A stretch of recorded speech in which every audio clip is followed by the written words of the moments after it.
Hello everyone, I'm Shannon Slatton in Robbinsdale. Here's a look at your top stories. Domestic abuse not only impacts victims and their families, but it also takes an emotional toll on detectives. This spring, Maple Grove police were pushed to the limit after finding the body of 28-year-old Maria Pugh Fury. That particular case was very, very difficult from start to finish. Maria was first reported missing on April 30th. Her husband, Joshua Fury, told police she hadn't returned after a walk. That prompted a search, and a day later, Maple Grove police were back at Maria and Joshua's home. Detective Grant Smith was on the scene when her body was found May 2nd, buried under a crawl space. So it was very emotionally draining, and also, having to discuss with a family member that their loved one isn't coming home. Officers say one of the hardest parts of this case was digging with their bare hands in the tiny space to find Maria. Our crime lab, did the majority of the excavation, and then I was, one of the detectives down in there assisting with that part. Police later arrested Joshua. He pleaded guilty to second-degree murder and killed himself in the Hennepin County Jail. But Maria's case wasn't the only domestic violence case that impacted officers. So far in 2020, there have been 6 fatal domestic-related incidents. Yeah, we've had quite a year, and it's been very difficult to have one major incident after another. Detective Smith says the emotional agony from domestic abuse cases sometimes sink in days, even months after the incident. It's almost impossible not to relate it to your personal life. And when you have someone's daughter, and I have a daughter as well, and just looking at the comparable parts of that, it's very, very trying on someone. When Maple Grove police officers need help dealing with trauma, they often turn to Marie Ridgeway and Associates for guidance. Officers can notice things like irritability, things like having kind of images or flashbacks of what they had to see or do kind of come to mind when they would rather not be thinking of those things. The company specializes in trauma treatment and wellness programming. They help officers to use their natural coping methods. Sleep, exercise, feeling supported and connected, those are some of the main resilience factors. Meanwhile, Officer Smith says he knows he can lean on his fellow officers, too. Mental health was paramount, making sure that you're not bottling things up. For more information on domestic abuse, head to our website, ccxmedia.org. In Maple Grove, SONYA GOINS, CCX News. Hi, I'm DELANE Cleveland in Plymouth, where planning is nearly complete on a project that would replace Fire Station 2 and add an addition here to Plymouth's Fire Station 3. When we started staffing the station overnight, we literally had to empty out storage closets, offices. We cleaned out part of a training room, and we replaced those functional areas with beds. So the crews are actually sleeping in spaces that were never designed to be slept in. Renovating Fire Station 3, along with adding an additional 7,000 square feet of space to make room for new living quarters, is one of the goals of Plymouth's Deputy Fire Chief Dave DELANE. He's part of a team that's helping to map out how big Fire Stations 2 and 3 need to be, where the walls should go, and where to put all of the equipment. Unlike Fire Station 3, the city would demolish Fire Station 2 and rebuild it on the same site. Members of the public got to weigh in on that project earlier this month. Over the past few years, the Plymouth Fire Department switched to a hybrid staffing model made up of paid on-call and full-time firefighters. The change allows Plymouth firefighters to be on staff 24/7 and significantly reduces response times. The construction projects are meant to accommodate the fire department's 24/7 staffing model. There's nothing extravagant regarding the stations. We're really bringing them up to current best practices and to provide a safe environment for the firefighters to live and work in. So I can assure you that the committee's been very careful to make sure that we're not putting anything in the stations we truly don't need. The next opportunity to provide feedback will be a public meeting on November 5th. If all goes according to plan, the projects will begin next spring.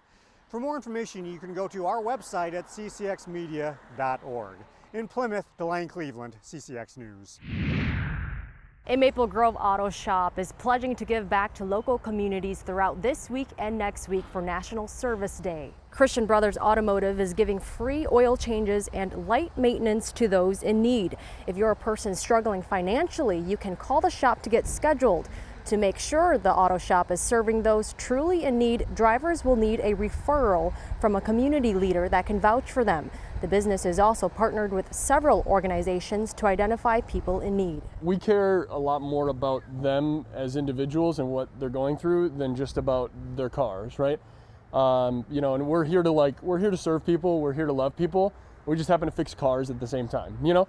And so this, of course, you know, the National Service event where we're doing some free oil changes and services for those that are really struggling. Of course, that's a concerted effort that we can, you know, really heavily invest in once a year, you know, like during this time of year.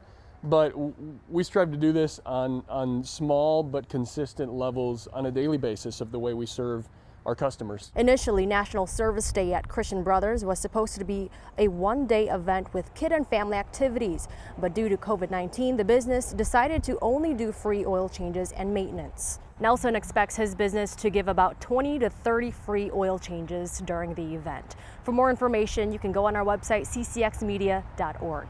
Reporting in Maple Grove, Pafu Yang, CCX News.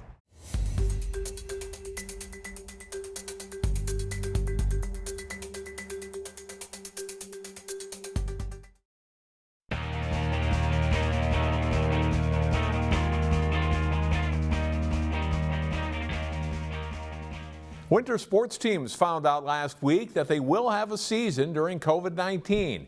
CCX Sports' Jay Wilcox got reaction from a couple of local hockey coaches. Part 2 of the fall season starting this week. Winter teams found out last week that they will have a season, albeit a shortened season during the pandemic.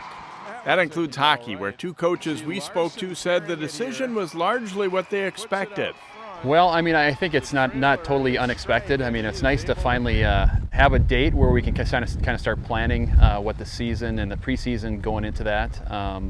Still a lot of questions that we need to kind of get sorted out heading into the season, but at least, yeah, now we got that start date, and now we can kind of start planning from there. We knew it was going to be a shortened season, 20-30% for sure.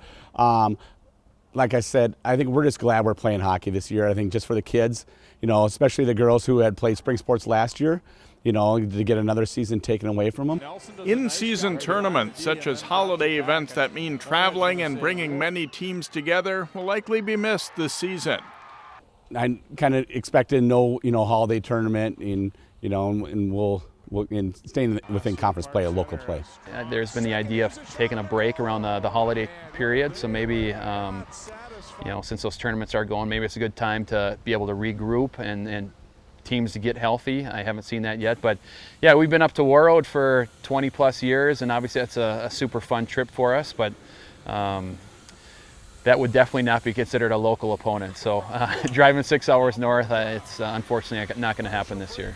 Minnesota's boys high school hockey tournament is nationally known for its quality and large crowds. As of now, it's still up in the air whether state tournaments could be feasible by that time frame. You know, obviously a state tournament would be great, but you know, fans at this point, it's not looking great from what I understand. Boys hockey practices start November 23rd and girls hit the ice November 30th. Jay Wilcox, CCX Sports. The section playoffs are underway in high school tennis. Jason Malillo has highlights for one of Class A's top teams. Section tennis action, Breck hosting Minnehaha Academy. One singles, Isabel Innes on the attack for the Redhawks, but Ellie Pirtle floats a perfect lob shot for the point for the Mustangs. Pirtle is aggressive again, and this time finishes with the volley winner on her way to a straight set victory. One doubles, Emily Bourget with the service return, and then she rips the forehand winner for Breck. Bourget with another nice ground stroke, setting up the smash winner for Britt Helgas on their way to a straight set win. Two doubles, Lindsay Putnam serves for the Mustangs, setting up the overhand winner for Alex Kozakowski. They win 6-2, 6-love. Two singles, Bristol Engelsma gets the forehand winner for Breck. She's in control in the second set. On match point, Engelsma crushes the serve to win 6-3, 6-love, and the Mustangs advance with a 6-1 victory. Jason Malillo, CCX Sports. Strike up the band for two of the best Northwest Suburban Conference boys soccer team as Champlin Park visited Blaine Tuesday. Midway through the first half, Chandler Merrick with a free kick for the Rebels, Dominic Vasquez with a header, and Giannis Canny redirects it in for a goal, and it's 1-0 Champlin Park. 7 minutes later, Caden Benar passes to Will Heinen, who makes a great move to beat the defender. He goes in to score the first of his 2 goals of the night, and it's 2-0. Watch this header off the corner kick by Alex Higgins. Cullen Mork is in the right spot and heads it into the net. Champlin Park is shocking Blaine at halftime, leading 3-0. And the Rebels don't let up in the second half. Heinen with a perfect through ball to Leo Kana. He gets both Bengals defenders to miss him. Kana is open to shoot and score and extend the lead to 4-0. Benar picks up another assist here with a crossing pass to Kana, who nets his 2nd goal of the night and 12th of the season. Champlin Park goes on to win 6-1, and they win the Northwest Suburban Conference. For more stories like that, please visit our website at ccxmedia.org. That's all for sports. I'm John Jacobson.